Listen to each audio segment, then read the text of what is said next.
पहले मैं question up to 10 तक डील कर चुका हूँ। तो क्वेश्चन नंबर 11 क्या है, पहले मैं इसको रीड कर रहा हूँ। क्वेश्चन नंबर 11 बोला बच्चों, the recombination frequency between the genes A and C is 5%।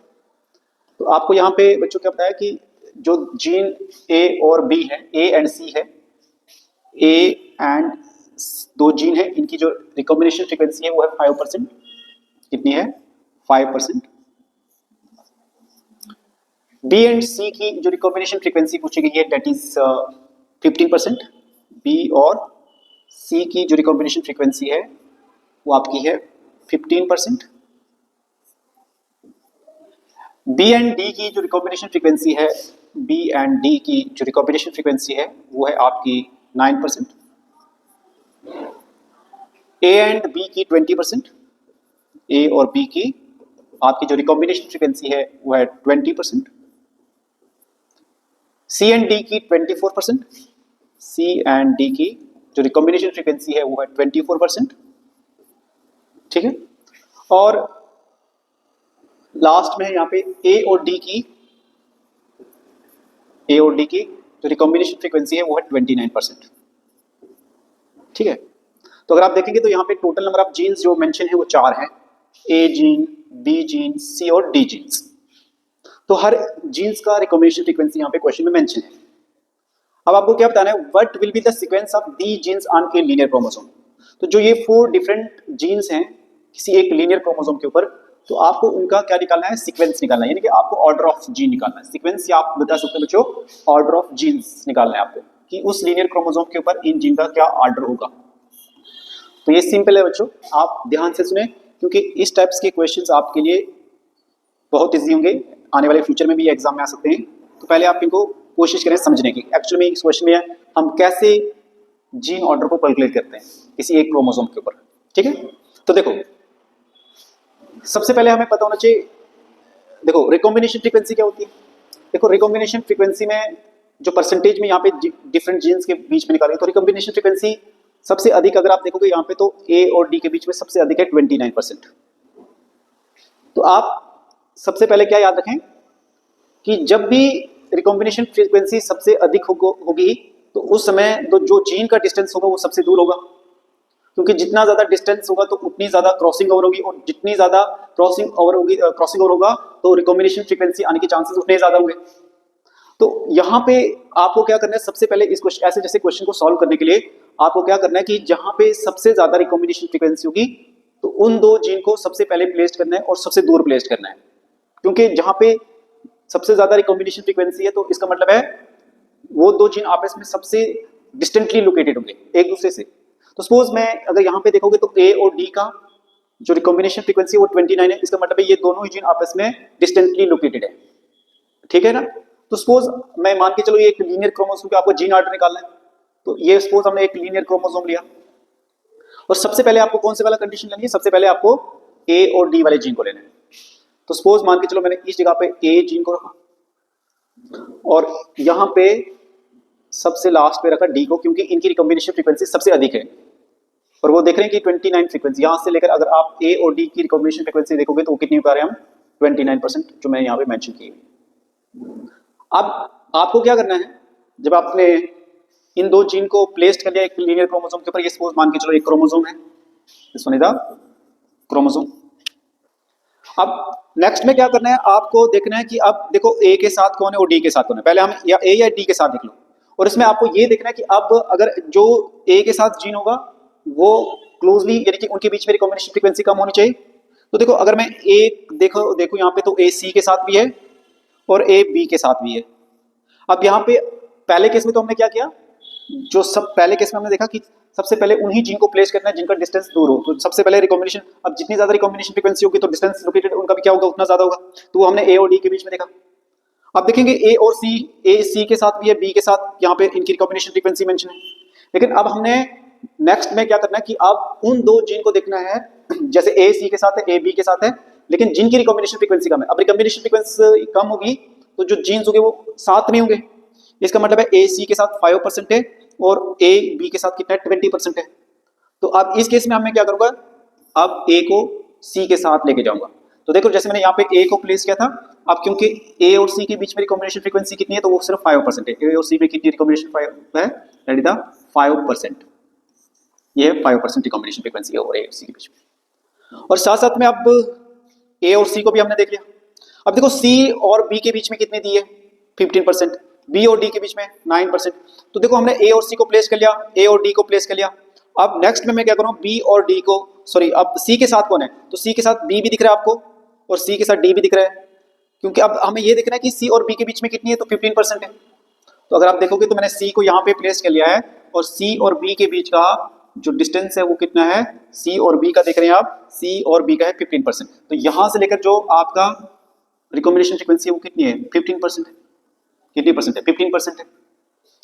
और अब इसके बाद देखो जैसे मैंने इन चारों जीन को प्लेस कर लिया, अब आपका जितना भी ये दूसरा रिकॉम्बिनेशन फ्रीक्वेंसी है वो इजी तरीके से कैलकुलेट हो जाएगा। बी और सी का 15 है, बी और डी का कितना है, 9% है। आप देखो बी को मैंने यहाँ पे प्लेस किया, डी को पहले से प्लेस किया था, तो इनकी जो रिकॉम्बिनेशन फ्रीक्वेंसी आएगी वो कितनी आएगी, 9% आएगी। इसी तरीके से ए और बी की देखो, ए और बी, अभी हमने देखा ए और सी के बीच में 5% था, सी और बी के बीच में 15% था। तो अगर आप इसको प्लस करोगे ए और बी के बीच में कितना हो जाएगा, 20%। तो आप देख रहे हैं ए और बी के बीच में कितना है, 20%। तो इस तरीके से आपने रिकॉम्बिनेशन फ्रीक्वेंसी के बेस पे जीन्स को प्लेस करना है किसी लीनियर क्रोमोसोम के ऊपर। तो अब आप यहाँ पे देख सकते हैं जो हमारे पास ऑर्डर बन के आया है, तो इस तरीके से आप सी और डी के बीच में देख सकते हो 24% है। तो इजी तरीके से ये क्वेश्चन आप सॉल्व कर सकते हो। तो आपके पास जो सीक्वेंस आ रहा है वो क्या रहा है, सबसे पहले होगा ए सी बी डी। तो जहां पे आपको ये ऑर्डर दिख रहा है जीन का किसी एक लीनियर क्रोमोसोम के ऊपर, तो वो आंसर हो जाएगा। तो कहां पे दिख रहा है, A C B D. So A C B D जो होगा, it is the sequence of genes on a linear chromosome. ठीक है, इसका आंसर ये चल जाएगा। देखो आपको वैसे मैं पहले बता रहा हूं कि आपको सबसे पहले क्या देखना है कि जीन के बीच में सबसे ज्यादा रिकॉम्बिनेशन फ्रीक्वेंसी है, तो सबसे पहले उनको प्लेस करो। तो आपको बस सिंपली याद रखना है सबसे ज्यादा रिकॉम्बिनेशन फ्रीक्वेंसी किसके बीच में थी, ए और डी के बीच में। तो आप सबसे पहले ए और डी को प्लेस करो, सबसे दूर होंगे ये, क्योंकि जितनी ज्यादा रिकॉम्बिनेशन फ्रीक्वेंसी होगी तो उतना ज्यादा डिस्टेंस भी होगा, ज्यादा डिस्टेंस होगा।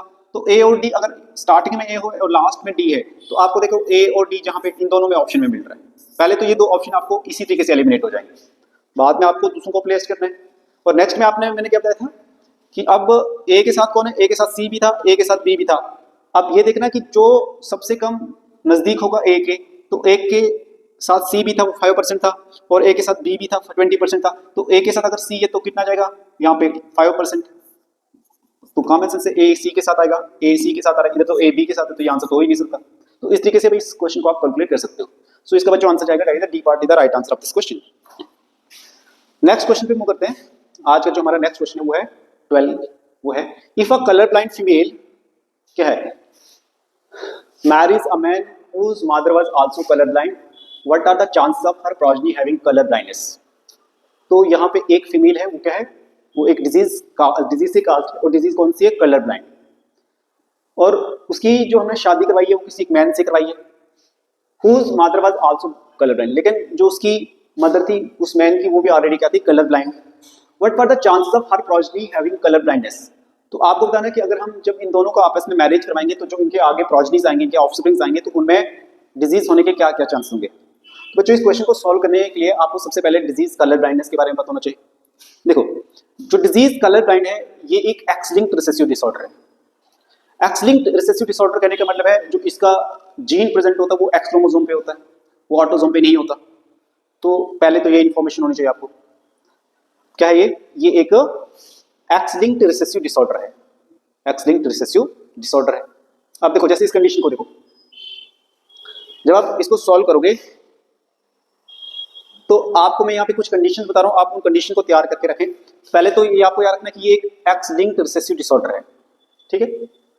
अब अगर एक्स लिंक्ड रिसेसिव डिसऑर्डर है, कौन सी डिजीज, कलर ब्लाइंडनेस।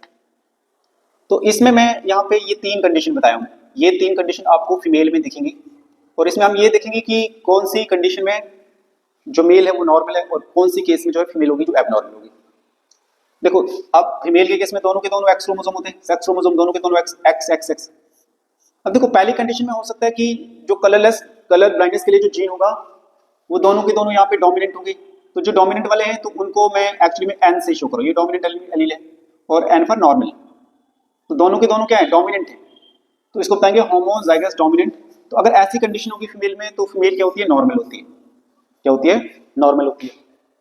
दूसरे केस में क्या होता है कि अगर मान के चलो एक उसके पास नॉर्मल है एक एलील और दूसरा जो एलील है वो कैसा है, रिसेसिव एलील है, ठीक है ना, यानी कि रिसेसिव वाला है, इस वाली कंडीशन को बताते हैं हेटेरोजाइगस डोमिनेंट।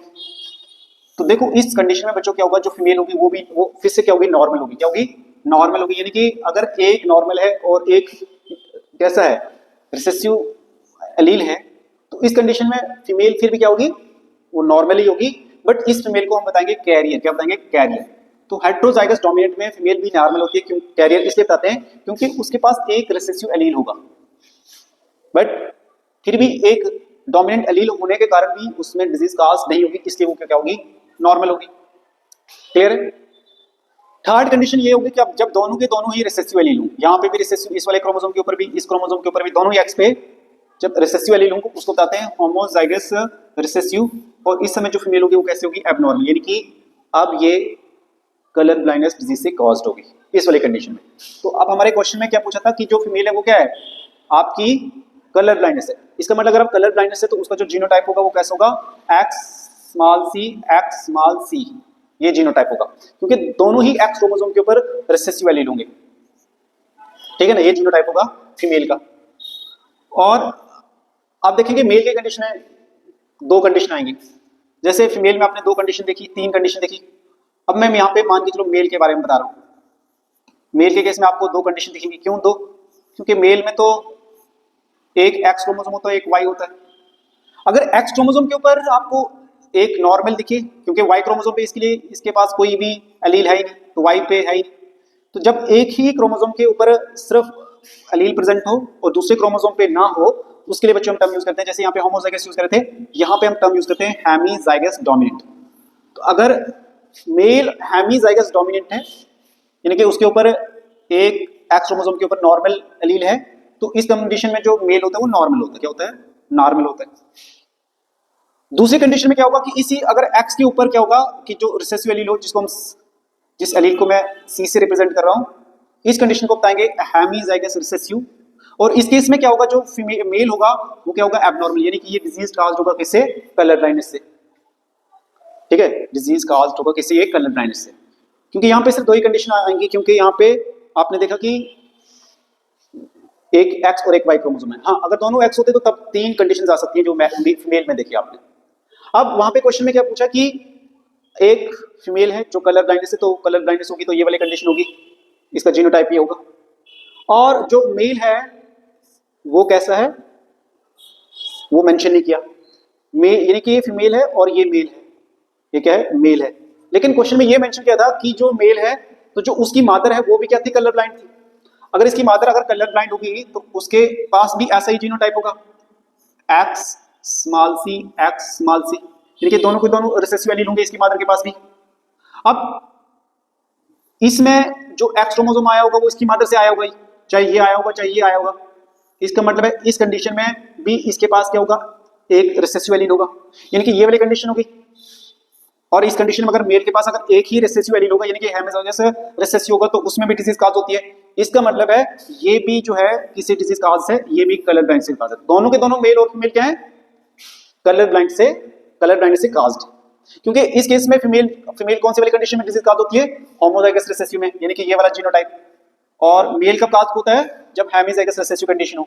क्योंकि क्वेश्चन में ये मेंशन किया था कि इसके बारे में ये मेंशन नहीं था कि ये ऑलरेडी क्या था, ये एबनॉर्मल था, कि उस हमने बताया कि मैरिज इस फीमेल कलर ब्लाइंड की मैरिज की हमने किसी मेल से, लेकिन उस मेल की जो मदर थी वो कैसे थी, कलर ब्लाइंड। अब जब कॉमन सेंस अगर उसकी मदर थी वो फीमेल है, तो फीमेल में यही तो कंडीशन होती है जहां पे कलर ब्लाइंडनेस होने के चांसेस होते हैं, तो एक एक्स क्रोमोसोम तो डेफिनेटली इसकी मदर से आया होगा। अब देखो इसका मतलब आपने इन दोनों को क्रॉस करवाना है, जब आप इन दोनों को क्रॉस कराओगे तो आपके पास बताना कि आने वाली जो उनकी प्रोजेनिस में क्या परसेंटेज रहेंगे कलर ब्लाइंडनेस आने के। तो देखो, तो सपोज जब आप ये क्रॉस करोगे तो ये देखो कलर ब्लाइंडनेस मेल है, इसका जीनोटाइप क्या है, एक्स स्मॉल सी, और इसका क्या है एक्स स्मॉल सी और वाई, यानी कि दोनों के दोनों कैसे हैं कलर ब्लाइंड। अब देखोगे तो जब आप इनको क्रॉस करोगे तो आई होप आप लोगों को मैंने बार बार क्रॉस के बारे में यूनिट्स के थ्रू भी कर सकते हो, ठीक है, या आप डायरेक्टली क्रॉस करके इनके प्रोजेनिस को बना सकते हो। तो अब यहाँ पे अगर देखोगे तो यहाँ पे आपके पास फीमेल के ये वाले गैमेट बनेंगे एक्स सी, ये वाला जीनोटाइप है फीमेल का, तो इससे आप ये मान के चलो दो टाइप ऑफ गैमेट बना सकते हो। एक्स सेम टाइप गैमेट है, एक ही टाइप ऑफ गैमेट बनेगा, लेकिन मान के चलो मैं दो बना रहा हूँ।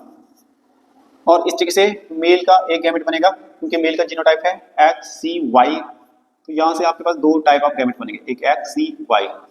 तो पहले देखो इस इनका क्रॉस करा लो, एक्स सी के साथ जाएगा, तो आपके पास क्या आएगा एक्स स्मॉल सी, ठीक है, देखिए दोनों के दोनों रिसेसिव एलील आए। अब इसका उसके साथ कर लो एक्स सी, और इसी के साथ इसके साथ करा लो एक्स सी, अब इसका वाई के साथ, उसके बाद फिर से इसके साथ वाई के साथ। तो अगर आप देखोगे कि जो प्रोजेनीज आई हमारे पास, तो सारी की सारी कैसे आई, all progenies are colour blind, all progenies are colour blind. क्योंकि आपको पता है कि जहां पे ये वाली कंडीशन होती है तो वहां पे भी डिजीज काज होती है, जहां पे फीमेल के ऊपर एक रिसेसिव एलील होगा तो वहां पे डिजीज काज होगी। इसका मतलब है 100% इनकी जो प्रोजेनीज होंगी उनमें डिजीज काज होगी क्या, कलर ब्लाइंडनेस। सो बच्चों इसका अगर आंसर देखोगे तो आंसर जाएगा इसका 100%, 100% is the right answer of this question, ठीक है 100%। नेक्स्ट क्वेश्चन, ये है आपका नीट 2017 का क्वेश्चन। ये इजी क्वेश्चन है, ये इससे पहले भी आपको मैं question number I think second की थर्ड मैंने करवाया था, तो सेम इसी टाइप का क्वेश्चन था। Among the following characters which one was not considered bye Mendel in his experiment on P. तो देखो सीड के बारे में उसमें स्टडी की थी, सीड ग्रीन भी हो सकता है, येलो भी हो सकता है, पॉड इनफ्लैटेड भी हो सकता है, या कंस्ट्रिक्टेड भी हो सकता है। दीज आर द कैरेक्टर्स, ये क्या है कैरेक्टर, और ये इनके क्या है कंट्रास्टिंग ट्रेट्स हैं, कंट्रास्टिंग ट्रेट। तो देखो ग्रीन भी हो सकता है, येलो भी हो सकता है, पॉड जो है वो इनफ्लैटेड भी हो सकता है, कंस्ट्रिक्टेड भी हो सकता है, स्टेम जो है इन प्लांट की हाइट टॉल भी हो सकती है या ड्वार्फ भी हो सकती है। लेकिन ये वाला करेक्टर कंसीडर नहीं किया था मेंडल ने जब उसने पाइसम सटाइवन पे वर्क किया था। इसका मतलब है ट्राइकोम्स एक मान के चलो उन्होंने करेक्टर दे दिया, ग्लैंडुलर और नॉन ग्लैंडुलर मान के चलो इनके कंट्रास्टिंग ट्रेट दिए, बट ये वाला करेक्टर ये तो बहुत ज्यादा इजी है। तो क्योंकि मेंडल ने 7 करेक्टर की स्टडी की थी, तो ये वाला करेक्टर मेंडल ने स्टडी नहीं किया था। इसका मतलब है आंसर जो जाएगा वो आ जाएगा A part, A part is the right answer of this question. ये नीट 2017 का क्वेश्चन। बच्चों नेक्स्ट क्वेश्चन की बात करें, नेक्स्ट क्वेश्चन क्या है, इन एंड्रियम्स commonly called as the snapdragon, a red flower was crossed with a white flower, and in F1 generation all pinks were obtained. When pink flower was self, the F2 generation showed white, red and pink flowers. Choose the incorrect statement from the following. तो जो इसको आपको actual में क्या है, पहले तो आपको जो यहाँ पे जिस प्लांट की एग्जांपल मेंशन की है वो है स्नैपड्रैगन या एंड्रियम। तो अगर आपने जब डेविएशंस ऑफ मेंडलिज्म की पढ़ी होगी तो उसमें आपने ये एग्जांपल इनकम्प्लीट डोमिनेंस में पढ़ा होगा। और सबसे पहले क्या करना है आपको, आपने एक रेड फ्लावर का क्रॉस कराना है किसी एक व्हाइट फ्लावर के साथ, and in F1 generation all the पिंक्स। और जब रेड और व्हाइट का क्रॉस करोगे तो F1 जनरेशन में आपके पास सारे के सारे कैसे आएंगे, पिंक्स आएंगे। अब F1 जनरेशन में सारे के सारे जब पिंक्स आए तो आप उन पिंक्स की आपने फर्दर सेल्फिंग करवानी है, और कौन सी जनरेशन लेके आनी है, F2 जनरेशन।